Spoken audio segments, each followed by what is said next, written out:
everyone, welcome back to my channel. അപ്പോൾ ഇന്ന് ഞാൻ കാണിക്കാൻ പോകുന്നത് ചിക്കൻ സാലഡിൻ്റെ റെസിപ്പിയാണ്. അപ്പോൾ നമുക്കത് എങ്ങനെയാണ് ഉണ്ടാക്കിയെടുക്കുന്നത് നോക്കാം. അപ്പോൾ അതിനായിട്ട് ഞാനിവിടെ 200 ഗ്രാം എല്ലില്ലാത്ത ചിക്കനാണ് എടുത്തിട്ടുള്ളത്.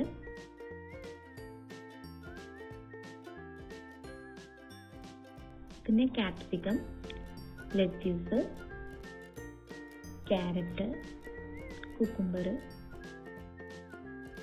പിന്നെ വേണ്ടത് കുറച്ച് മല്ലിയിലയാണ്. പിന്നെ എടുത്തിട്ടുള്ളത് പനീറാണ്. അപ്പോൾ നമുക്ക് ആദ്യം ചിക്കൻ വേവിച്ചെടുക്കാം. അപ്പോൾ അതിനായിട്ട് ഞാനിവിടെ ഒരു പാത്രം എടുത്തിട്ടുണ്ട്. അതിലോട്ടേക്ക് ചിക്കൻ ഇട്ട് കൊടുക്കുകയാണ്. അതുപോലെ ചിക്കൻ വേവാനായിട്ട് 1/4 ഗ്ലാസ് വെള്ളം ഒഴിച്ചു കൊടുക്കുന്നുണ്ട്. ഒരു 1/4 ടീസ്പൂണോളം ഉപ്പിട്ട് കൊടുക്കുകയാണ്. എന്നിട്ട് നന്നായി ഒന്ന് മിക്സ് ചെയ്തെടുക്കാം. അതിനുശേഷം ഒരു പിഞ്ച് മഞ്ഞൾപ്പൊടി കൂടി ഇട്ട് അടച്ചു വെച്ചിട്ട് ഒരു 10 മിനിറ്റ് വേവിച്ചെടുക്കുകയാണ് ചെയ്യുന്നത്.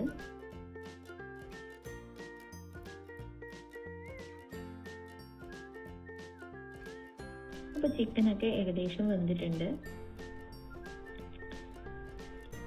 അപ്പോൾ ഈ ഒരു സമയത്ത് എടുത്തിട്ടുള്ള പനീർ കൂടി ഇട്ട് കൊടുക്കുകയാണ്. എന്നിട്ട് അതും ഒരു 5 മിനിറ്റ് വേവിച്ചെടുക്കാം. അപ്പോൾ പനീറും വെന്തിട്ടുണ്ട്. ഇനി എടുത്തു വെച്ചിട്ടുള്ള ക്യാപ്സിക്കം അതുകൂടി ഒന്ന് ഇട്ട് കൊടുത്തിട്ട് വേവിച്ചെടുക്കുകയാണ് ചെയ്യുന്നത്. അതും ഒരു 5 മിനിറ്റ് മാത്രമേ വേവിച്ചെടുക്കേണ്ടതുള്ളൂ. ഇനി നമുക്ക് സാലഡ് റെഡിയാക്കി തുടങ്ങാം. അപ്പോൾ എടുത്തു വെച്ചിട്ടുള്ള ക്യാരറ്റ്, ലെറ്റ്യൂസ്, കുക്കുംബർ ഒക്കെ ഇട്ട് കൊടുത്തിട്ട് മിക്സ് ചെയ്യാണ്. പിന്നെ ഇവിടെ ഡ്രസ്സിങ് ഒഴിച്ചു കൊടുക്കുകയാണ്. ഒരു ടേബിൾ സ്പൂൺ ഒലിവ് ഓയിലും അതുപോലെ 1 ടേബിൾ സ്പൂൺ നാരങ്ങാനീരും കൂടി മിക്സ് ചെയ്തതാണ്. പിന്നെ ഒരു 1/4 ടീസ്പൂണോളം കുരുമുളക് പൊടി ഇട്ട് കൊടുക്കുകയാണ്. പിന്നെ അത്യാവശ്യത്തിന് ചില്ലി ഫ്ലേക്സും കൂടി ഇട്ട് കൊടുക്കുകയാണ്. എന്നിട്ട് ഇത് നന്നായിട്ടൊന്ന് മിക്സ് ചെയ്തെടുക്കാം.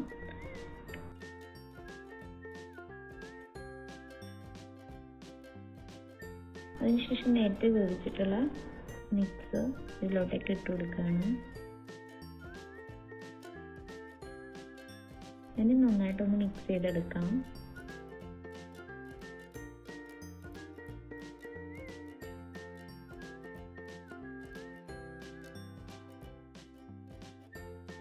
ഇനി അത്യാവശ്യം ക്രഞ്ചിനായിട്ട് ഞാനിവിടെ കുറച്ച് അനാറ് കൂടി ഇട്ട് കൊടുക്കുകയാണ്. അപ്പോൾ നമ്മുടെ ഈസി സിമ്പിളായിട്ടുള്ള ചിക്കൻ സാലഡ് റെഡിയായി. അപ്പോൾ എല്ലാവരും ഒന്ന് ട്രൈ ചെയ്ത് നോക്കാം.